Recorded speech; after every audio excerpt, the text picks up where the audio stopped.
मैं तो सबसे ज्यादा अपने गृह प्रवेश के लिए एक्साइटेड हूँ। पता नहीं मेरे अमीर ससुराल वाले मेरा गृह प्रवेश कैसे करवाएंगे। इतना तो मैं जानती हूँ कि जरूर मेरे लिए खास इंतजाम होंगे। सभी मेहमान फूल लिए खड़े होंगे और जैसे ही मैं एंट्री करूंगी तो फायरवर्क्स जलेंगे। उसके बाद मुझ पर फूलों की बारिश होगी और फिर मैं एक फूलों के कालीन पर से चलती हुई अपनी सास के पास जाऊंगी, जहाँ पहले वो मेरी आरती करेंगी और उसके बाद मेरा अच्छे से गृह प्रवेश होगा और फिर मुझे एक सोफे पर बिठा दिया जाएगा, जहाँ पर लोग मेरी मुंह दिखाई की रस्म करेंगे।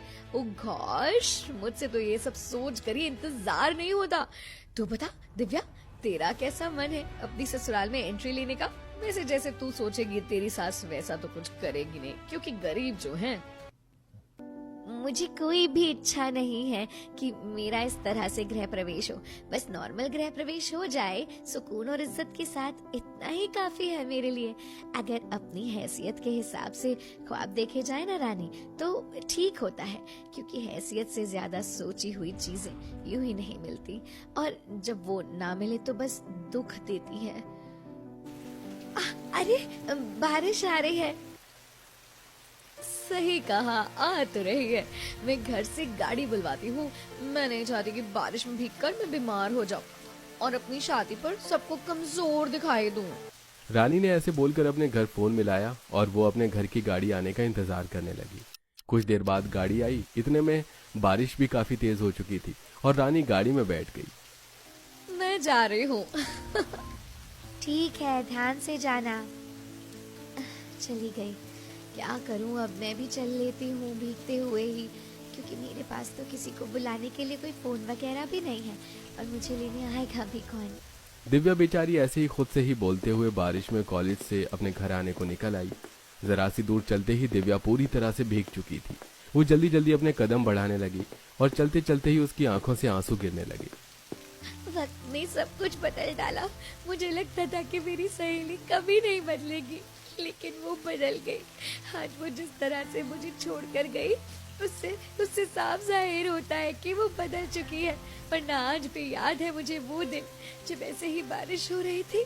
दिव्या ऐसे बोलकर अपने बीते हुए दिनों में खो गई। अरे नहीं, बारिश आ रही है, वो भी काफी तेज। अब मैं क्या करूं? कैसे घर जाऊंगी? बाबा को भी नहीं बुला सकती। पागल, जब मैं साथ हूँ तो तू ऐसा क्यों सोच रही है? मैंने अपने बाबा को गाड़ी लाने के लिए बोल दिया है। तू मेरे साथ गाड़ी से चलना। तेरे साथ तेरी गाड़ी में? हाँ, और नहीं तो क्या। नहीं नहीं यार, मैं तेरे साथ नहीं जा सकती हूँ। अगर किसी ने देख लिया तो लोग क्या बोलेंगे? तुझे अपनी दोस्त से ज्यादा लोगों के बोलने की पड़ी है। बोलने दे जो भी बोलना है। अगर तू मेरे साथ गाड़ी में नहीं बैठेगी ना, तो मैं भी नहीं चाहूंगी। और तूने हमारी दोस्ती को बेकार के लोगों से तोल दिया ना दिव्या, मैं तुझसे बहुत नाराज हूँ। अच्छा बाबा, अच्छा समझ गई तेरी हर बात। मेरी माँ अब क्या मुझे सुनाती ही रहेगी? तो फिर चल रही है ना तू मेरे साथ गाड़ी में? ये तो फिर चलो। हर रोज अगर 4 बूंद भी गिरती थी ना, तो रानी को मुझे अपने साथ लेकर जाने का थोड़ा और बातें बनाने का मौका मिल जाता था। और अब तो वो बिल्कुल किसी अजनबी जैसे बर्ताव करती है। दिव्या बेचारी ऐसे ही सोचते हुए भीगते हुए अपने घर पहुंची। घर जाकर देखा कि उसके माँ बाप परेशान थे। देखिए जी, जरा सी बारिश पड़ी नहीं और हमारे घर में सैलाब आ जाता है। ऐसे में भगवान ना करे हमारी बेटी की शादी में बारिश आ गई तो हम बारातियों को क्या मुंह दिखाएंगे। यही सब सोच सोच कर तो मेरी जान निकलती है। क्यों ले रहे इतनी टेंशन? माँ बाबा, आप लोग मेरी शादी करोड़पति परिवार में नहीं कर रहे हो, जिन्होंने ये दिन ना देखे हो। जिस परिवार में मेरा नाम जोड़ने जा रहा है वो भी हमारे ही जैसे तो हैं, और सभी गरीब बारिश में दिक्कत को जानते हैं। इतनी क्या टेंशन लेनी? आप दोनों जरा भी ना टेंशन लें, जो होगा अच्छा होगा।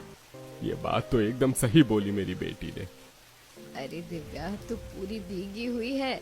जल्दी से अपने कपड़े बदल ले बेटा। अगर तुझे सर्दी हो गई तो अगले महीने तेरी शादी है।